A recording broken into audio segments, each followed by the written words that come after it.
35 വയസ്സിന്റെ ആ ചെറുപ്പത്തിന്റെ ആ ഒരു ഊർജ്ജസ്വലതയോടുകൂടി BSSന്റെ പ്രവർത്തനങ്ങളായിട്ട് ഓടി നടക്കുന്ന അദ്ദേഹത്തെ ഞാൻ ബാലയന സംഘത്തിന്റെ പ്രവർത്തകനായി വിദ്യാർത്ഥിയായി KSUവിലേക്ക് വരുന്ന കാലം മുതൽ എനിക്കറിയാം.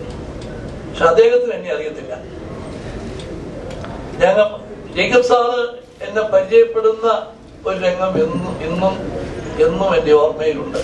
മാമാപ്ല ഹോളി വെച്ച പഴയ മാമാപ്ല ഹോളി.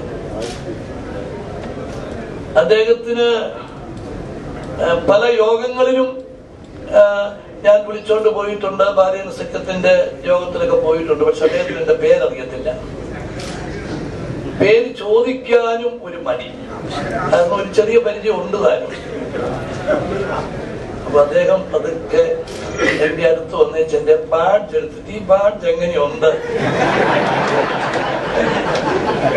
ഈ ബാഡ്ജ് എങ്ങനെയുണ്ട് എന്ന് നോക്കി എന്റെ പേര് മനസ്സിലാക്കി. അങ്ങനെയാണ് അദ്ദേഹം ആദ്യമായിട്ട് എന്നെ പരിചയപ്പെടുന്നത്. ഞാൻ ഇതേ തന്ത്രം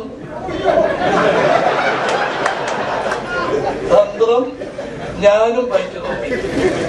കുറെയൊക്കെ വിജയിച്ചു. പക്ഷെ പുതിയ തലമുറയുടെ അടുത്ത് അത് നടക്കത്തില്ല. ബാറ്റ് മറിച്ചേച്ച് പറയും എന്റെ പേര് ഇന്നതാണ്. കാരണം അവർക്ക് അന്നേരം മനസ്സിലാകും.